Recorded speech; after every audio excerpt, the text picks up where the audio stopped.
Uno. What is going on, everybody? It is Monday. I did not make a video yesterday. It was Sunday, tried to lay back, hang out, kick it with the fam, watch a movie, so on and so forth.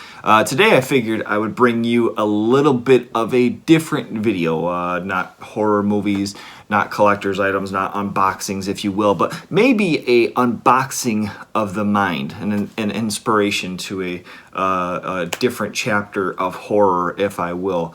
Today we're going to talk some books, and more specifically my favorite. We are going to talk Mr. Stephen King.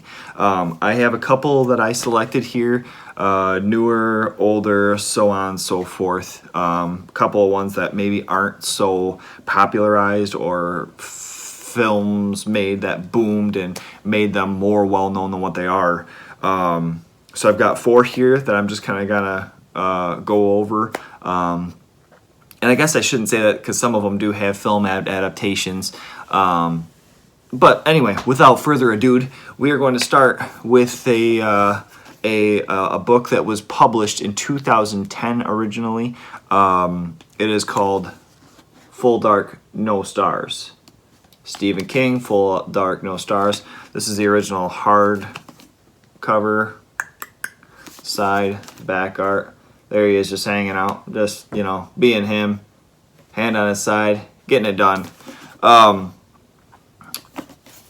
Full Dark, No Stars is a collection of short stories. I believe this was his fourth. In his collection of short stories. This one includes... This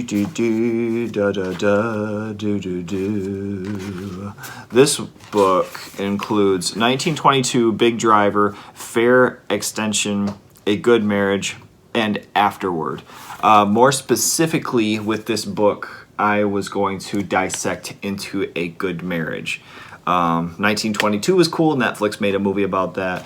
Big Driver, I think Lifetime made a made-for-TV movie that was all revenge-driven. I think this whole book in general is more of a retribution-themed, revenge-type theme. Maybe not so much underlying, I guess I can't say. But more specifically, as I said, I wanted to get into A Good Marriage. I don't want to give away absolutely everything, because if you have a chance, you should check it out. It's 84 pages. It's not even 100 pages. So, you can sit down and drink a cup of coffee and have this beast done in seconds. But cool characters, cool concept, mind-blowing, the reality of how it could be. It centers around a character named Bob Anderson, him and his wife, which actually Stephen King said that he themed this character around the BTK killer, who was Dennis Rader, who was convicted, I think, like in the 90s, maybe early 2000s. Don't quote me. But Bob is a family man. He is well received in his community, well received by his peers. He goes and he's just not the guy that you would think would steal a thing off of the local supermarket shelves. Now, to say that, he is a serial killer in this, and he specifically, I want to remember, kills women and children, just like the BTK killer. And when he kills them, he mails in, their IDs, or collects their driver's licenses or their IDs, just as the BTK killer did. I guess more specifically, I wanted to get into this book because it was crazy to me, how you watch your local news and how true this story can be anywhere. It doesn't have to necessarily be in some big Hollywood movie or, story. It can be your local headlines where you see something, you're like, oh my God, I see that guy all the time. I can't believe. It's so crazy, that Stephen King can kind of tap into those things and really fester off the fears of real life.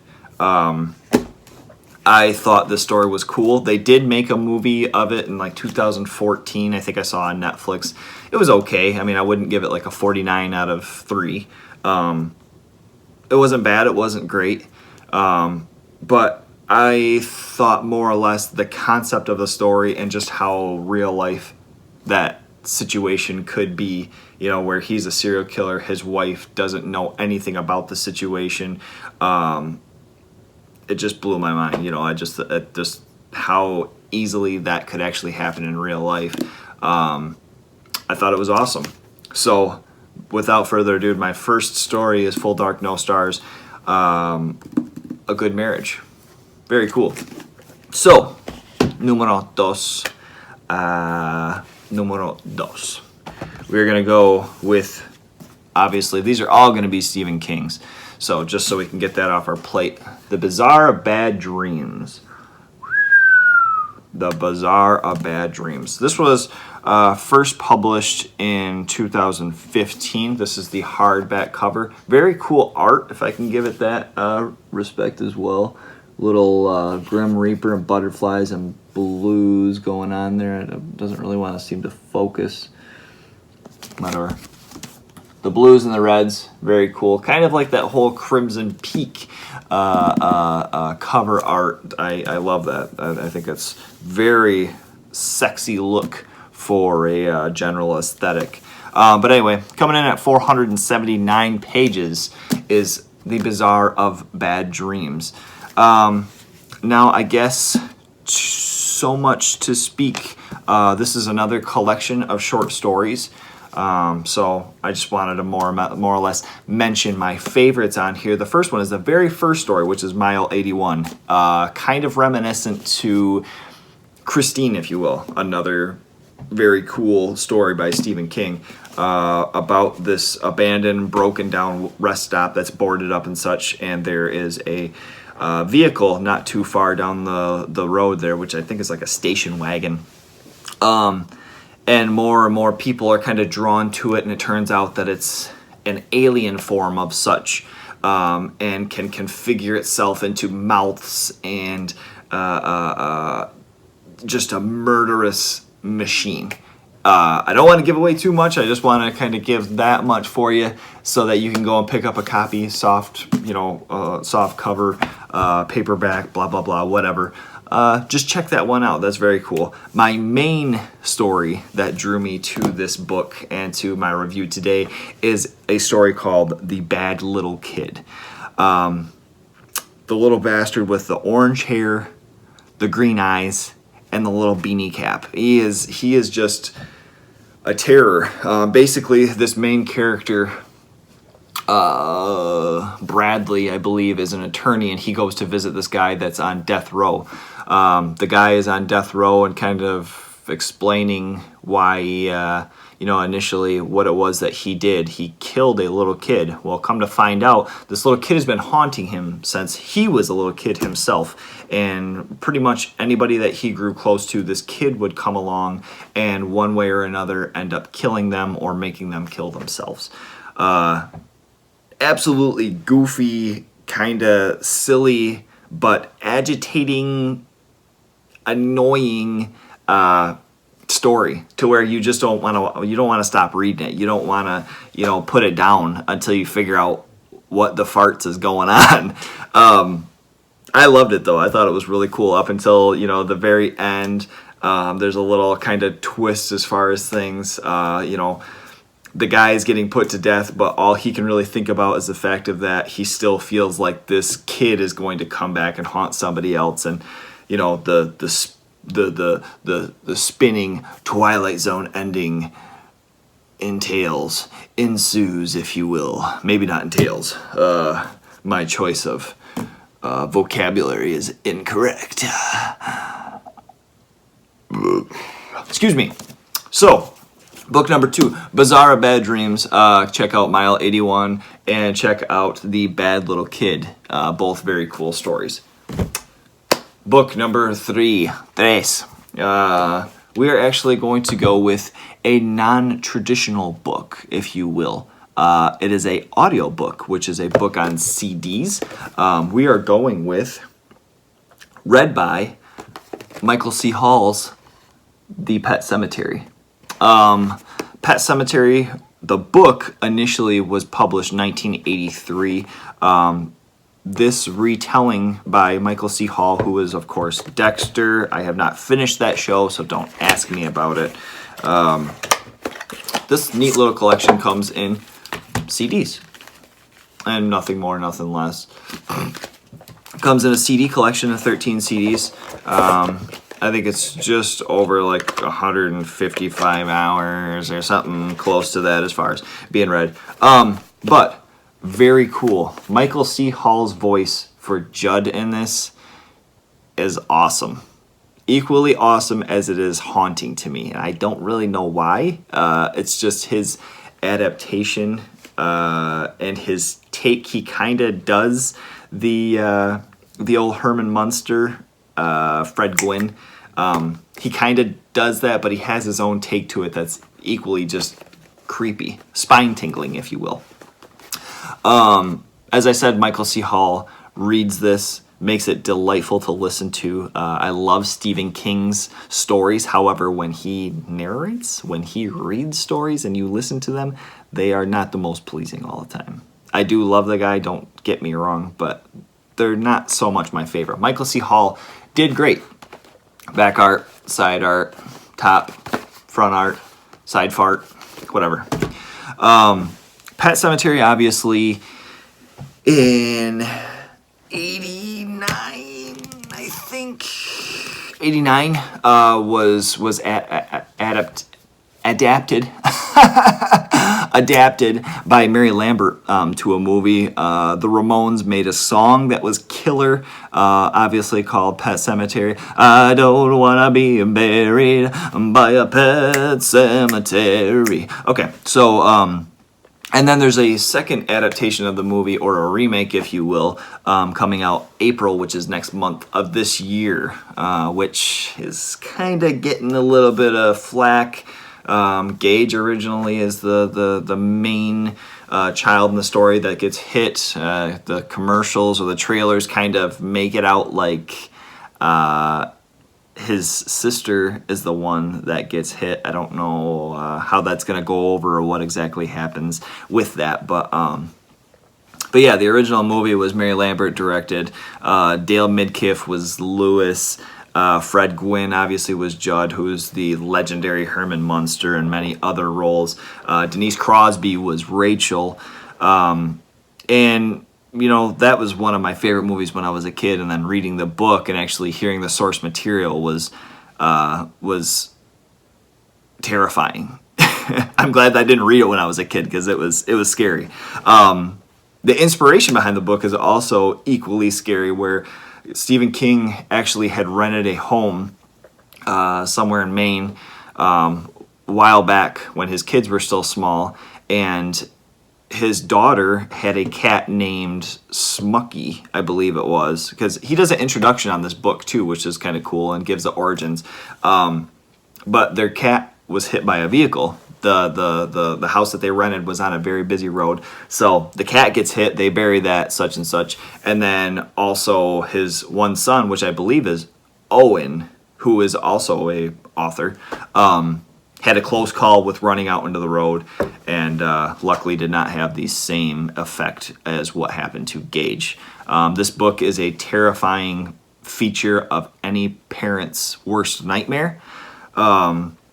So if you have kids, this book, this movie, this story in general will have you scratching the back of your neck and wondering if you should hold your kids all day and all night, every day.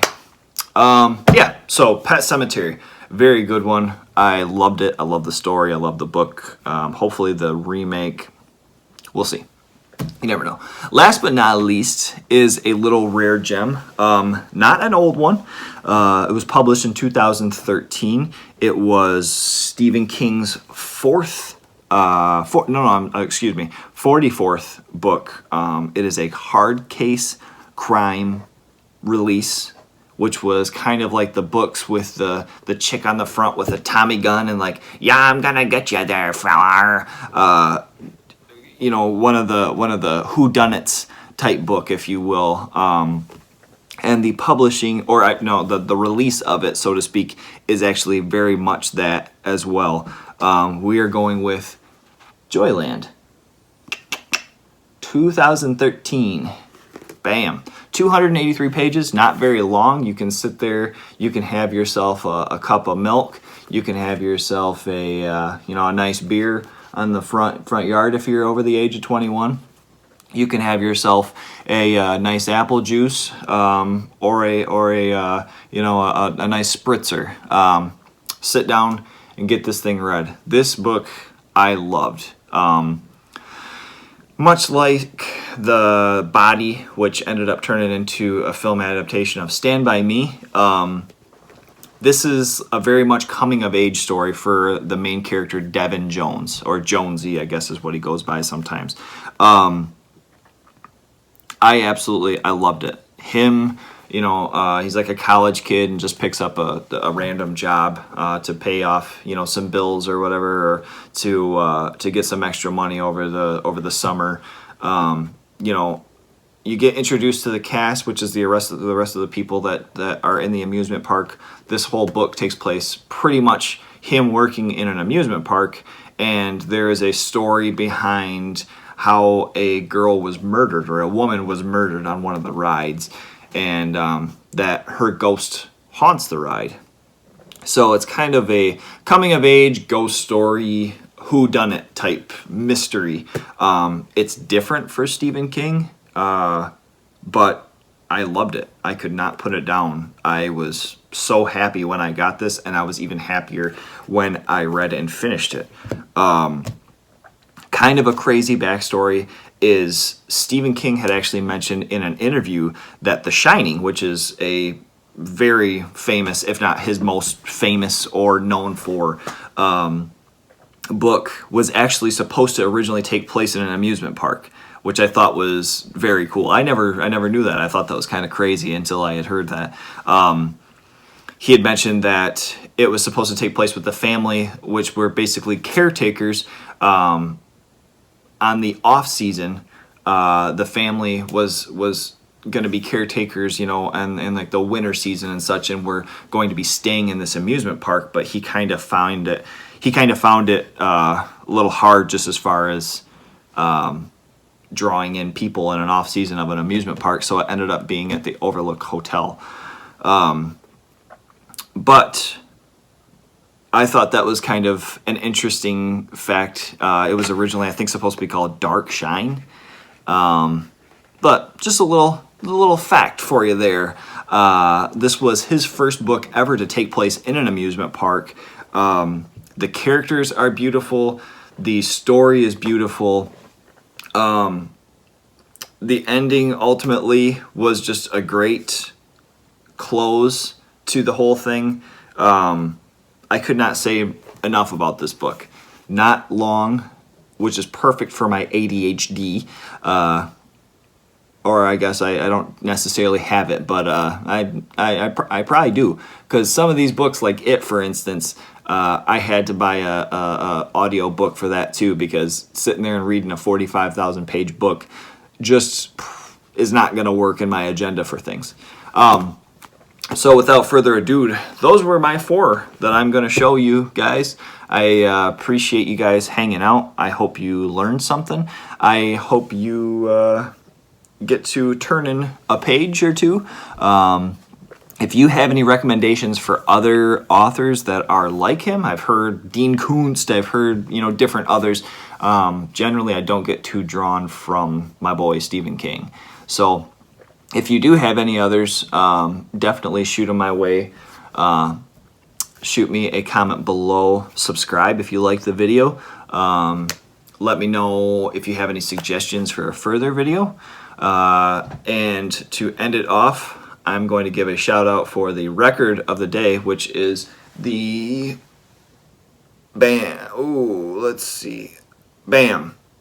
the first release from a band called Prison Suicide out of Michigan. Very tough, very hardcore, very frontward of nasty riffs. The nastiest if you're looking for them. Absolute just smut, if you will. Just a snarl, that type of look from a hockey player just getting hit in the face with a puck and saying, you know what, I don't even care, I'm going back out. You know what I'm Mega shout out though. That is their first record. They also have an EP. They have a second full length, and they have another EP. I think that was released last year or the year before. But Prison Suicide, very cool band. This is your boy, the Lo-Fi Horror Guy, and we're talking about books today. A little bit different. Without further ado, give me a ding, give me a dong, give me a bing, give me a bong, give me a like, give me a share. If you don't, I do not care. At the end of the day, I'm just trying to share you guys a good scare. And we're going to do that in the form of some words today. So, you guys go ahead and take care. This is your boy, the Lo-Fi Horror Guy, hitting you with the old 3, 2, 1.